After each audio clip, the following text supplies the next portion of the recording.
Hi folks, I'm Pastor Steve Herring, Stated Supply Pastor of the Pine Tops Presbyterian Church, Cobb Memorial Presbyterian Church, and the Nahala Presbyterian Church. We're going to change our format just a little bit what I want to do is kind of go back to an introduction to Bible study. Just a little basic understanding of what the scriptures are and where they came from and how it is that they came into our hands today and how we can use the scriptures for our needs today in 2020. Because there's a lot of history, a lot of antiquity involved in the study of the scriptures. Scripture, as we know it, dates to around the beginning of the first millennium BC, around the time of David and Solomon. And that would be, let's say, the early 900s to the mid 900s BC. And the reason I say that is that this was a period in which the people of Israel were settled. They were in a period of relative peace and prosperity and stability.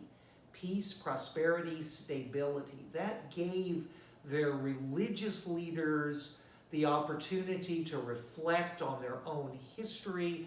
It gave them the opportunity to gather together the various people who were reciting oral histories and actually get those oral histories down in writing. Those priestly ritual histories that were being recited could be actually solidified into writing. Writing itself is something that had to evolve. It had to develop. The use of an alphabet, the use of the grammar and syntax of written language is different from the grammar and syntax of spoken language. So just a general chronology, I like to consider that Abraham and the stories of Abraham, I think you can pretty much date those stories 1800, 1700, 1600, 1500 BC. Then the people went into Egypt. They came to be enslaved. 1400, 1200, come down to that period. And then Moses comes along. Just kind of figure maybe 1200 years, 12 centuries BC. Moses comes along, leads the people into the desert. The people are wandering in the wilderness. Moses receives the revelation of the law, and the Ark of the Covenant is created. The covenant is presumably written down in some form, and that covenant is taken into, is put into the Ark, and then under the leadership of Joshua and in the period of Judges, the people come into the land of promise.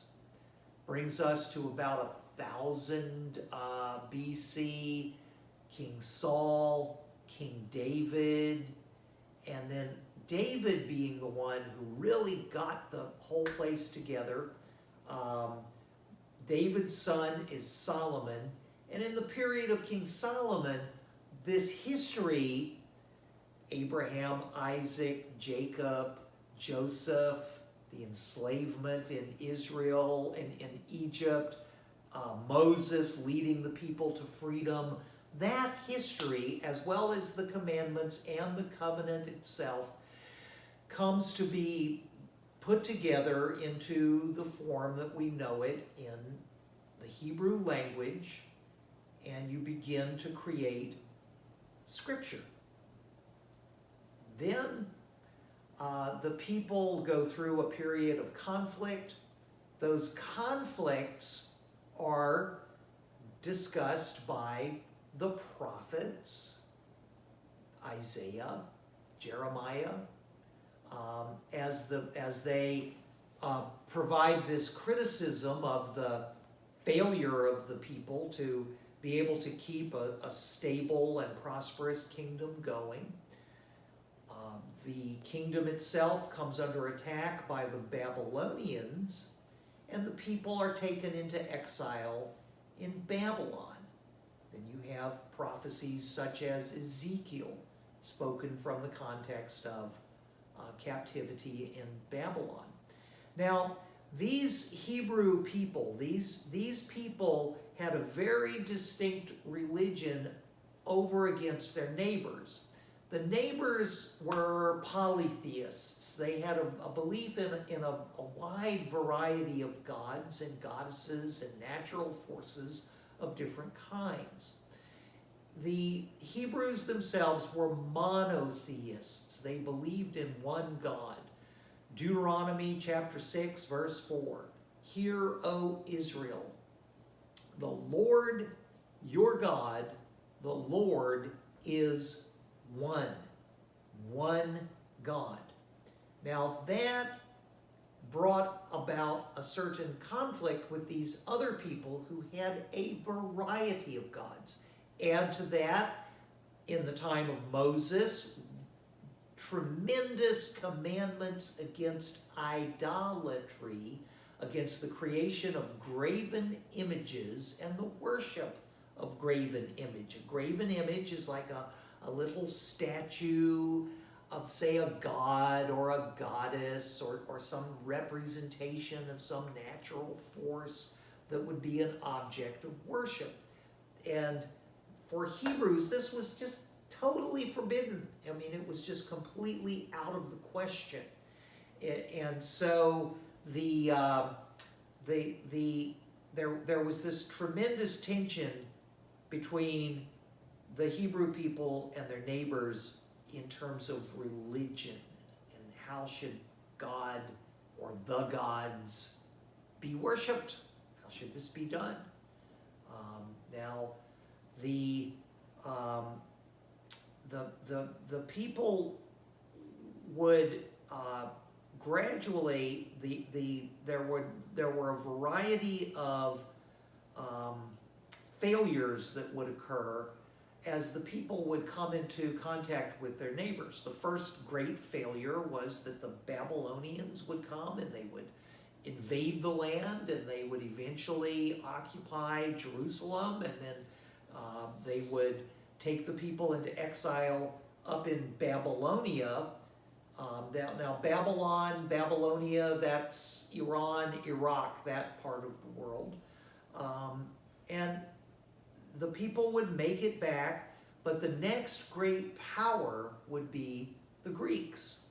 The Greeks would come, and the Greeks would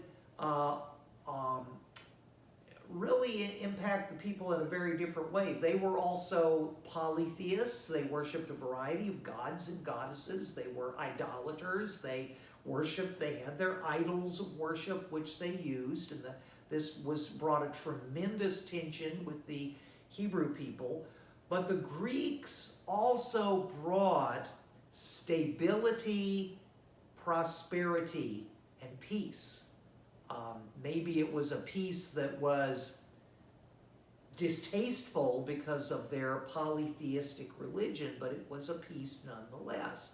Whenever you get these periods of stability, prosperity, and peace, you get periods in which people can reflect on their history. They can kind of calm down a little bit and focus on their own identity and their own history.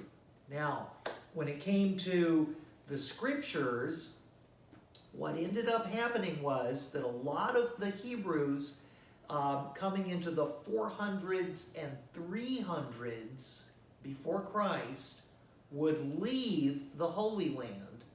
Leaving the Holy Land, they would settle in the cities of Greece. Cities like Alexandria in Egypt.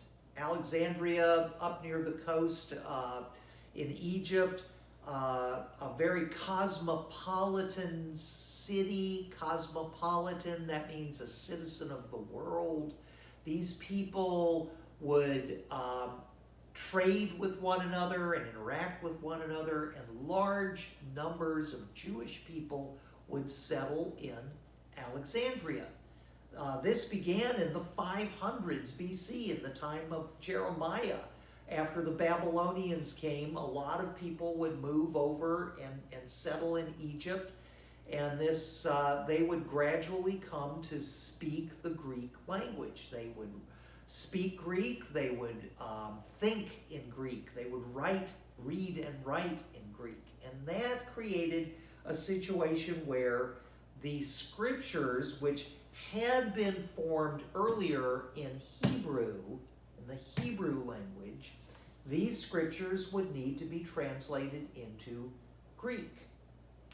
So I am going to wrap up this section on the Hebrew scriptures and move in the next section into the Greek scriptures. So I'm going to go ahead and end part 1 at this part, and then I'm going to pick up a second part in another video.